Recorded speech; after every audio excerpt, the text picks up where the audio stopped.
या IBM collaboration के और नॉर्मल कोर्स सीएस में। ओके, सो आपका उसके बाद प्लेसमेंट कैसे हुआ? प्लेसमेंट जर्नी के बारे में बताइए। इनसाइड प्लेस कॉलेज प्लेसमेंट हुआ कि आउटसाइड प्लेसमेंट हुआ? तो एक्चुअली कितना डिफरेंट रहता है कॉलेज प्लेसमेंट और आउटसाइड प्लेसमेंट लेना? कुछ उसके इंटरव्यू प्रोसेस कॉलेज में प्लेस ओके ओके, तो आपको क्या कौन कौन से क्वेश्चंस टैकल करने पड़े? आपने फर्स्ट एसडी की पोजीशन पर जॉब करी, उसमें आपको क्या क्या क्वेश्चन पूछे गए? तो आपका पहली जॉब इन्फोसिस में लगी as a information security engineer, तो उसमें आपको क्या क्या क्वेश्चन इंटरव्यू में टैकल किए? क्या क्या क्वेश्चन पूछे गए as a first fresher cyber security person को? तो तो उसके बाद आपने एसबीआई में जब करेंटली हैं, तो उसमें उसका प्रोसेस बताइए कि आप उसमें कैसे गए, एसबीआई में कौन सा एग्ज़ाम दिया, कौन सी पोजीशंस होती हैं, एवरीथिंग अबाउट एक्चुअली एसबीआई। और कौन सी साइट से मिलता है अगर किसी को ये जानना आपको हो? एस एग्ज़ाम की कुछ क्राइटेरिया रहता है, ने उसमें कौन कौन से सब्जेक्ट आपने पढ़े एसबीआई के एग्ज़ाम को क्लियर करने में? मैंने मतलब फिर उसके बाद इंटरव्यू प्रोसेस कैसा होता है एसबीआई का, उसमें क्या आपसे पूछा? ओके, तो अब वहाँ पे भी सेम ही इंटरव्यू प्रोसेस भी टेक्निकली प्रोसेस था? हाँ।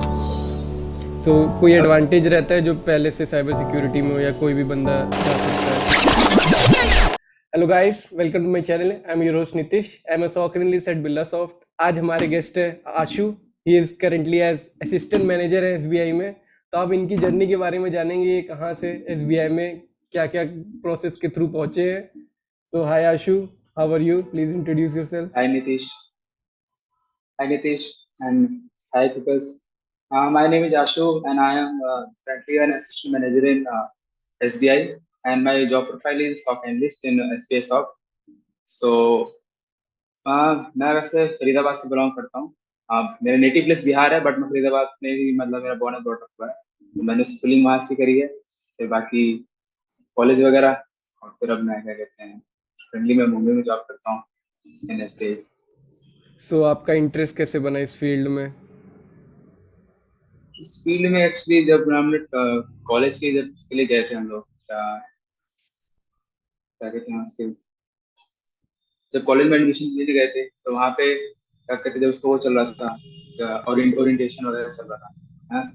तो वहाँ पे तीन चार क्या कहते हैं नॉर्मल कोर्स ये थी, और तीन चार फील्ड अलग से भी थी, जैसे कि कोलैबोरेटिव प्रोग्राम्स थे, जिसमें कि आपको IoT, cyber security, big data और क्लाउड वगैरह था इसमें। तो मतलब कोर्स ये में ही मैं जाने वाला था, बट मेरी मतलब ये बहुत टर्म चल रहा था साइबर सिक्योरिटी, तो मैंने इस बारे में थोड़ा सा देखा वगैरह किया। तो फिर नेक्स्ट डे मैंने विचार किया कि चलो मैं साइबर सिक्योरिटी में पार्ट लेता हूँ। तो मैंने साइबर सिक्योरिटी को अपना चूज कर लिया। फर्स्ट ईयर तो ऑलमोस्ट मतलब पूरा सेम था ना, चाहे कोई भी फील्ड हो, मतलब कोई सा भी तो कोई भी फील्ड हो सब सेम रहती है फर्स्ट ईयर। बाकी सेकंड ईयर से आपकी मतलब पर्टिकुलर साइबर सिक्योरिटी से रिलेटेड आपकी जर्नी स्टार्ट होती है कॉलेज की। तो सो थर्ड ईयर से आपने आते आते आपका स्पेसिफिक टू क्या साइबर सिक्योरिटी पढ़ा अपने कॉलेज में? इसको आप कॉलेज में मतलब लैंग्वेजेस वगैरह थी स्टार्टिंग में, बट फिर कंप्यूटर से रिलेटेड आपको एप्लीकेशन सिक्योरिटी, इंफॉर्मेशन सिक्योरिटी, फिर ये नेटवर्क सिक्योरिटी वगैरह, ब्लॉकचेन वगैरह, ये सब हमें पढ़ाया गया कॉलेज में। और ये थोड़े से मतलब 6 to 7 सब्जेक्ट एक्स्ट्रा थे एक नॉर्मल कोर्स के इस तरह से। ओके ओके, सो आपका कोलैबोरेशन भी था आईबीएम के साथ। जी। तो उसमें क्या डिफरेंस था नॉर्मल सिक्योरिटी में और या आईबीएम कोलैबोरेशन के और नॉर्मल कोर्स सीएस में? वो कहते हैं कोर्स सीएस में क्या होता है कि अब मैंने कोर्स सीएस नहीं पढ़ी हुई थी, ठीक है, मैंने जितना पढ़ा है उतना पढ़ा है। लेकिन जब मैं अपने पीयर से कंपेयर करता हूँ, कंपेयर क्या मतलब कि उनसे पता चलता है कि तुम्हारे कौन से सब्जेक्ट हमारे कौन से सब्जेक्ट है। तो उनके में सब्जेक्ट जो थे वो हमारे में भी थे, बट हमारे में कुछ सब्जेक्ट एक्स्ट्रा भी थे। जैसे उनके पर सेमेस्टर अगर 5 to 6 सब्जेक्ट होते थे, तो हमारा उसमें हर सेमेस्टर एक एक्स्ट्रा सब्जेक्ट होता। तो ऐसे ऐसे करके हमारा पूरे ईयर में मतलब पूरे मतलब कॉलेज पीरियड में 4 साल में 7 to 8 सब्जेक्ट एक्स्ट्रा थे हमारे पास। ओके ओके, सो आपका उसके बाद प्लेसमेंट कैसे हुआ? प्लेसमेंट जर्नी के बारे में बताइए। इनसाइड प्लेस कॉलेज प्लेसमेंट हुआ कि आउटसाइड प्लेसमेंट हुआ? एक्चुअली मैं प्लेसमेंट ट्रायल में बैठा था काफी, ठीक है, स्टार्टिंग में जब आईबीएम आई थी हमारा कॉलेज में, तो उसमें एक राउंड दो राउंड तो हुआ था शायद से। पहला राउंड हुआ था, उसके बाद पहले राउंड हुआ था पता नहीं, मतलब उस कंपनी में नहीं हुआ था। उस कंपनी में हमारे कॉलेज से काफी कम लोग का हुआ था, 4 5 लोग का हुआ था। ठीक है, तो उसके बाद सिक्योरिटी की कंपनी आती नहीं थी। आई मतलब आई नहीं थी उस वक्त अपने इस कॉलेज में, मतलब एक आधी आई थी और मैंने उसी में गया था, और उसमें नहीं हुआ था तो मैंने ट्रस्ट छोड़ दिया था। लेकिन फिर क्या हुआ कि हाँ, कॉलेज से प्लेसमेंट तो लेनी करके, तो मेरा थोड़ा सा मैंने एज एस टी की प्रोफाइल के लिए भी मैंने अप्लाई करने लगा। तो कॉग्निजेंट आई थी, इन्फोसिस आई थी, तो ये सब आई, मैंने सब अप्लाई किया। बट मेरा क्या होता था कि मैं इंटरव्यू राउंड में, मतलब यहाँ से कोडिंग राउंड में, इंटरव्यू राउंड में बाहर हुआ। तो उसके बाद फिर क्या हुआ कि चलो ये सेमेस्टर चला गया, और फिर कोविड आ गया, और फिर प्लेसमेंट का हाल पता है इस बार क्या हुआ। सो कितना डिफरेंट रहता है कॉलेज प्लेसमेंट और आउटसाइड प्लेसमेंट लेना? कुछ उसके इंटरव्यू प्रोसेस कॉलेज में प्लेस डिफरेंस रहता है क्या? क्या होता है बेसिकली? कॉलेज प्लेसमेंट मेरा मानना तो थोड़ा सा इजी प्रोसेस रहता है, क्योंकि कॉलेज में जब आज कंपनी जाती है तो उनमें फर्स्ट फर्स्ट ऑफ ऑल इतने ज़्यादा राउंड्स नहीं होते। अगर आपने कॉलेज प्लेसमेंट ले ली स्टार्टिंग में, तो ये मतलब आपको बाहर से आप प्लेसमेंट लेते हो, उससे आपको 50% ईजी हो जाता है।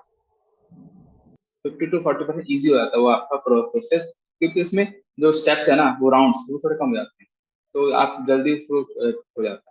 लेकिन बाहर जाता है आजकल कंपनी है, कोई भी कंपनी से कि वो आपको कम से कम 4 से 5 राउंड लेगी, तो ही आपको मतलब सेलेक्ट करेगी। वो 2 पोजीशन के लिए भी आपके सारे राउंड करवाते हैं। तो आपका पहली जॉब इन्फोसिस में लगी as a information security engineer, तो उसमें आपको क्या क्या क्वेश्चन इंटरव्यू में टैकल किए? क्या क्या क्वेश्चन पूछे गए as a first fresher cyber security person को? तो मतलब इन्फोसिस का प्रोसेस मेरा ऑलमोस्ट 1 महीने से ऊपर चला था।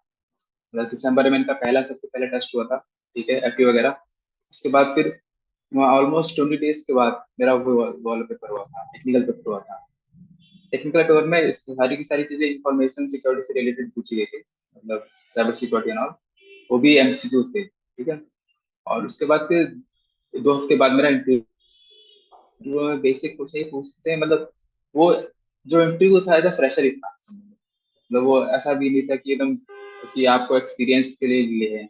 वो 0 to 1 था, बट उसमें मतलब फिर से जस्ट बेसिक क्वेश्चन पूछे जो कि कॉलेज में पूछ जाते हैं। कॉलेज में जो एचडी के प्रोफाइल के हिसाब से पूछ जाते हैं, वहाँ पे वो वहाँ उसके डिजाइनर को यहाँ पे साइबर सिक्योरिटी के हिसाब से क्वेश्चन पूछे गए थे।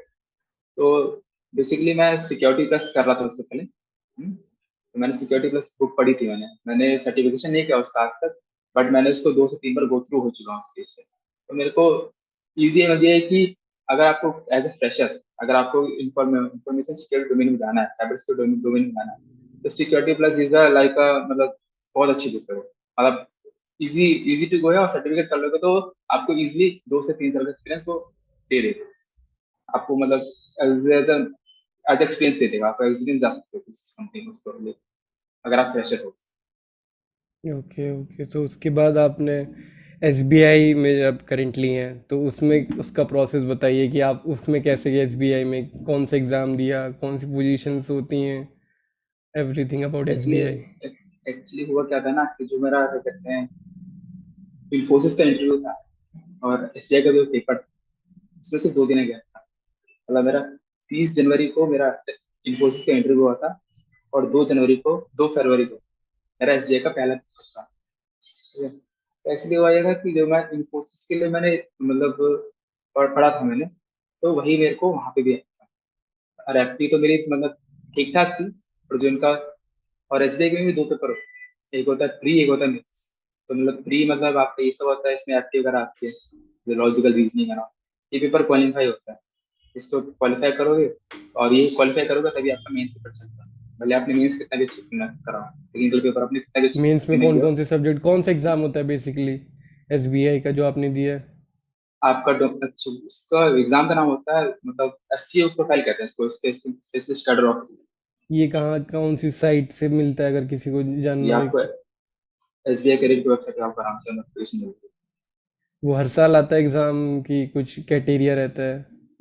नहीं नहीं, हर साल नहीं होता ये, मतलब जब रिक्वायरमेंट होती है तो आप। उसमें कौन कौन से सब्जेक्ट आपने पढ़े एसबीआई के एग्ज़ाम को क्लियर करने में? मैंने अपना सिंपल अपना वही साइबर सिक्योरिटी से रिलेटेड जितना ही पढ़ा था मैंने, वही पढ़ा। नेटवर्किंग होगी, फिर आपको ये इंफॉर्मेशन सिक्योरिटी होगी, और आपको बेसिक जो क्रिप्टोग्राफी वगैरह ये प्री मेंस में पूछते हैं। प्री मेंस में नहीं, ये मेंस में आता तो मेंस है। में कौन? एक्चुअली इसका मेंस और प्री एक ही दिन है। ओके। ठीक है, वो आपका क्या कहते हैं ऑलमोस्ट 3 घंटे से ऊपर का पेपर होता है, जिसमें कि आपको 90 मिनट्स आपका ये होता है प्री वाला।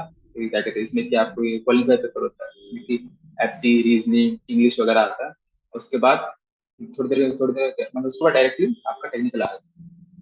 Technical focus on cyber security skills. हाँ, टेक्निकल आपके मतलब डोमेन स्पेसिफिक होगा। सपोज जैसे कि आपने मतलब स्पेशल कैट ऑफिसर में बहुत सारी प्रोफाइल होती है। ठीक है, सिस्टम ऑफिसर्स हो गए, ठीक है, आपको क्रेडिट स्पेशलिस्ट हो गए, आपको साइबर सिक्योरिटी स्पेशलिस्ट हो गए, तो ये सब तो अपना डोमेन स्पेसिफिक क्वेश्चन आता है उसमें भी आपको ऑलमोस्ट कितने 75+ क्वेश्चन होते हैं, और वो ओके। 150 नंबर का होता है। कट ऑफ क्या रहती है? कट ऑफ तो कट ऑफ तो ऐसा तो है नहीं कि पेपर हर साल होता है तो उससे क्या कहते हैं आप कट ऑफ एक मार्जिन निकाल सकते हो, तो ऐसा था नहीं। बट मेरे टाइम पे कट ऑफ थी आई थिंक से 60+ थी, शायद से 60+ कट ऑफ थी। ओके। उसके उसके बाद इंटरव्यू प्रोसेस कैसा होता है एसबीआई का, उसमें क्या आपसे पूछा? इंटरव्यू प्रोसेस भी है, इंटरव्यू प्रोसेस भी होता है, मतलब उसमें वैसे तो बेसिकली आपको आके इंटरव्यू देना होता है यहाँ पे। बट इसमें क्या था कि कोविड चल रहा था उस वक्त, ये 2021 अप्रैल की बात बता रहा हूँ।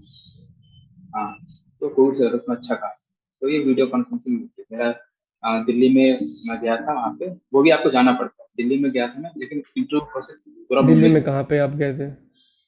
दिल्ली में आपको एसबीआई की बिल्डिंग है वहाँ पे, कौन सा रोड है वो, पार्लियामेंट रोड है। ओके। तो अब वहाँ पे भी सेम ही इंटरव्यू प्रोसेस भी टेक्निकली प्रोसेस था? हाँ, उसमें आपको जानते हैं, आपसे पूछा जाएगा क्या करते हो, अभी करंट प्रोफाइल क्या है, ये सब। तो कोई अब एडवांटेज रहता है जो पहले से साइबर सिक्योरिटी में हो, या कोई भी बंदा जा सकता है? हाँ, मैंने ये फील किया था एडवांटेज वहाँ पे एक तरह से, क्योंकि एक्चुअली मैंने बताया ना कि एसबीआई मेरा दोनों एक ऑलमोस्ट साथ में हुआ था। ठीक है, तो मैंने इन्फोसिस में मेरा क्या कहते हैं इसका पेपर दे दिया था, मैंने इंटरव्यू दे दिया था इसका इन्फोसिस का, और ऐसे पेपर दे दिया था। तो मेरे को ऑलमोस्ट इन्फोसिस के इंटरव्यू के 20 दिन बाद मेरे को कॉल आती है कि आपका हो गया है, आपको हम शॉर्टली आपको दे देंगे ऑफर। तो फिर मैंने 4 मार्च को ज्वाइन किया था इन्फोसिस। ठीक है, 4 मार्च को इन्फोसिस ज्वाइन करने के बाद और मैंने क्या किया था उसके बाद मैंने मतलब आप ऑफिस में लग जाते तो मोस्टली बहुत ही कम होता है कि आप जीमेल की मेल्स खोलते हो अगर। ठीक है, तो ऐसे मेरे को 22 तारीख को मेरे को मैसेज आता है फोन पे कि आपका एसबीआई का फर्स्ट राउंड क्लियर हो गया है, आपको इंटरव्यू के लिए कॉल। ठीक है, तो मैं ठीक है, फिर मैंने मेल चेक किया, चलो ठीक है देख लेता हूँ। तो एक था कि जब आप सेकंड टाइम जब आप जॉब के साथ इंटरव्यू देते हो ना, तो आपको थोड़ा सा कॉन्फिडेंस रहता है आपको। ठीक है, विदाउट जॉब के मतलब कंपेरिजन करोगे तो क्या आप कहीं गलत ना करते हैं कि ये ना कुछ ना हो जाए, मेरे कुछ नहीं होगा। बट जब आपको एक ऑलरेडी जॉब होती है ना, और खासकर नई जॉब होती है, तो आप दूसरी मतलब कि ठीक है, आप रिलैक्सली जाते हो वहाँ। कोई आपको वो दिक्कत नहीं होती कि होगा हो नहीं होगा, नहीं कोई बात नहीं, तो मैं ऐसे भी जॉब में मेरे को हासिल करना है। ठीक है, तो मैं इसके लिए गया था आपको इंटरव्यू देने। तो at the time of the application ना, जब मैंने एसबीआई की एप्लीकेशन भरी थी, तो वहाँ पे मेरे से पूछा गया था कि आप फ्रेंडली एक्सपीरियंस है कि नहीं। तो मेरे पे एक्सपीरियंस नहीं था क्योंकि मेरे को जॉब नहीं थी सर, और इसका मैंने एप्लीकेशन जनवरी में भरा। तो लेकिन जब मैं इंटरव्यू के टाइम गया था तो मेरे को जॉब आ गई, वो भी इस डोमेन में। तो अब मैंने इंटरव्यू के टाइम पे क्या हुआ था कि मेरी ऑलमोस्ट सबसे बात हुई थी वहाँ पे। इंटरव्यू से पहले जितने भी 30-35 लोग आए थे वहाँ पे इंटरव्यू देने, पर्टिकुलरली पहली वाली जगह। तो वहाँ से मैंने पूछा सबसे प्रोफाइल, तो मोस्टली ऑलमोस्ट सब लोग वो नॉर्मल टेस्टी प्रोफाइल पे टेस्टिंग में इस समय। तो मैं इकलौता था वहाँ पे इसका, मैं जो कि साइबर सिक्योरिटी में करेंटली इस डोमेन में। तो आई फील दैट एडवांटेज, और मेरा ओके। इंटरव्यू हुआ था सबसे लास्ट में। तो आपका वर्क क्या है करेंटली? असिस्टेंट मैनेजर आप साइबर एसबीआई में है, as a cyber security person. तो वहाँ पे बेसिकली आप काम क्या कर रहे हैं? बेसिकली मैं यहाँ पे एसबीआई के नेक्सन शॉप में। तो जैसे जो प्रोफाइल सॉफ्टवेयर लिस्ट करती है तो मेरे पास 7 डिपार्टमेंट है, तो वो चलता रहता है। तो कि उसमें मैं सॉफ्टवेयर लिस्ट हूँ, आपको क्या कहते हैं एल वन पोस्ट पे काम, मेरे को 22 साल हुए हैं। सो 100 का काम क्या है? क्या डेली वर्क रहते हैं आपके? डेली टास्क होता है आपका कि आपको मॉनिटरिंग कर, सबसे पहले तो आपको मॉनिटरिंग करनी है। ठीक है, जितने भी अलर्ट्स आते हैं उनको पर्टिकुलरली हैंडल करना है। ठीक है, जो मतलब फॉल्स पॉजिटिव भी आपको उसको साइन कराना पड़ता है कि ये अगर ज्यादा ही इस तरह के अलर्ट्स आते हैं तो उसको पहले चेक करो क्यों आ रहे हैं।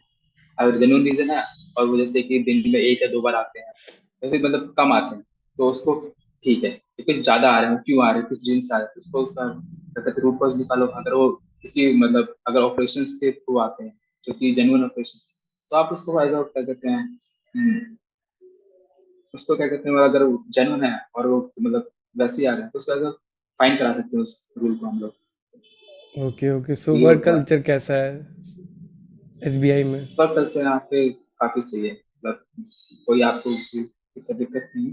मतलब आप अच्छे से यहाँ पे कम्युनिकेशन वगैरह। क्या शिफ्ट टाइमिंग रहती है? कैसे शिफ्ट टाइम यहाँ रोटेशनल पे तीन शिफ्ट? तीन तीन शिफ्ट है यहाँ पे।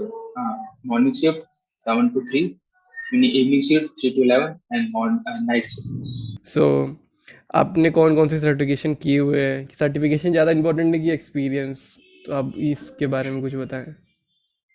मतलब अगर कंपैरिजन करो सर्टिफिकेशन और उसमें एक्सपीरियंस में तो मेरे कहना होगा कि एक्सपीरियंस ज्यादा मैटर करता है। बट सर्टिफिकेशन बस आपको ये है कि जैसे आप कोई चीज कर रहे हो, ठीक है, आपने बोला कि मैं ये सब चीज कर रहा हूँ, पढ़ रहा हूँ ये सब चीज कर, तो उसको एकदम मतलब फुल स्टॉप देने के लिए आप क्या करोगे, कुछ तो करना होगा ना। आप अपनी चीज पढ़ी, ठीक है, तो इसको फुल स्टॉप देने के लिए एक सर्टिफिकेशन होता है कि हाँ ये मेरा सर्टिफिकेशन है, ये मैंने किया है, उसका प्रूफ प्रूफ करने के लिए कि मैंने किया है। बाकी आप चीजें आप अपने काम से ही प्रूफ कर सकते हो, लोग करते भी हैं। बट सर्टिफिकेशन मतलब ये है कि नॉट ग्रेटर देन एक्सपीरियंस।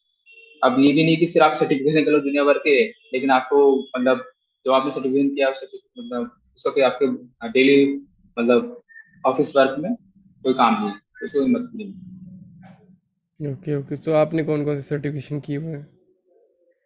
मैंने आपको सर्टिफिकेशन कर रखा है, मैंने सैसा प्लस कर रखा है, ठीक है, उससे पहले मैंने सीएच करा था, ठीक है, और बाकी ये फंडामेंटल सर्टिफिकेशन कर रखा है, CSC 900 AG 900, जो कि मेरे तो को बेसिक नॉलेज देता है अपने इसके क्लाउड। उसमें क्या क्या पूछा जाता है? कहाँ से आपने पढ़ाई करी? सीएच के लिए तो मैंने उसका क्या कहते हैं जुड़ेंगे पे कोर्स आता है उसका, जैद जैद अली करते हैं कोई ऐसे मैंने उनका कोर्स फॉलो किया था। और बाकी साइसा प्लस के लिए भी मैंने जेसन डीएन का कोर्स फॉलो किया था। उसमें बाकी क्वेश्चंस कैसे पूछा जाता है सीएच में और साइसा में?